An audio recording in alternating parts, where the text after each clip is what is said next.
పొద్దునే 8 గంటలకు ఈ పెద్దాపూర్ రెసిడెన్షియల్ స్కూల్ నుండి కాదు ఆర్డీఓ గారికి ఫోన్ చేస్తే మేము పని మీద ఆర్డీఓ గారికి చెప్పడం జరిగింది. ఇక్కడ ఒక బాబు సీరియస్గా ఉన్నాడని, ఎల్లారెడ్డిపేట సిరిసిల్ల బాబు అని చెప్పేసి ఆ బాబుకి కనుక్కుంటే హాస్పిటల్లో ఇప్పుడు ఆ బాబు చనిపోయినాడని కూడా చెప్పినారు. గత 2 వారాల్లో ఇక్కడ ఆల్రెడీ ఇది 4వ ఇన్సిడెంట్. అంతకుముందు ఒక 2 వారాల క్రితం కూడా ఒక బాబు చనిపోవడం జరిగింది. ఇద్దరు సీరియస్ ఉంటే అప్పుడు నిమ్స్లో అడ్మిట్ చేసి ఇద్దరికి కూడా ట్రీట్మెంట్ చేయడం జరిగింది.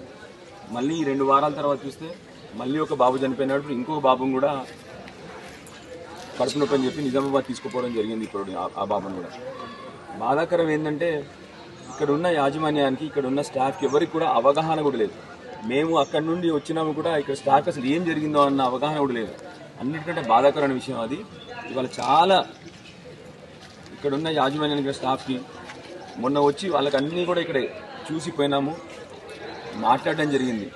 కానీ ఇవాళ బాధాకరం ఏంటంటే 2వ ఇన్సిడెంట్ అయినప్పుడు కూడా అందరూ అదే అజాగ్రత్త, కనీసం సమాచారం లేదు. వాళ్ళకి ఏం జరిగిందో పిల్లలు కూడా తెలియని, సమాచారం కూడా తెలియని పరిస్థితుల్లో ఇక్కడ యాజమాన్యం ఉంది, ఇక్కడ స్టాఫ్ ఉన్నారు. ఇక్కడ తప్పకుండా వీళ్ళందరి మీద కూడా వాళ్ళని రిక్వెస్ట్ చేస్తా ఉన్నాను. మీ పిల్లల్లాగా భావించి, ఇక్కడ పిల్లల్ని మీ పిల్లల్లా భావించి చూసుకోవాలని రిక్వెస్ట్ చేస్తా ఉన్నాను. కనీసం ఇప్పుడన్నా నిద్ర లేవండి, మొద్దు నిద్ర లేచి కనీసం ఇప్పుడన్నా పిల్లల్ని సరే జాగ్రత్త చూసుకోవాలని చెప్పి మిమ్మల్ని కోరుతా ఉన్నాను. అట్లానే తప్పకుండా ఆ పిల్లలకు జరిగిన అన్యాయానికి ప్రభుత్వం రెస్పాండ్ అవ్వాలని చెప్పి రిక్వెస్ట్ చేస్తున్నాను.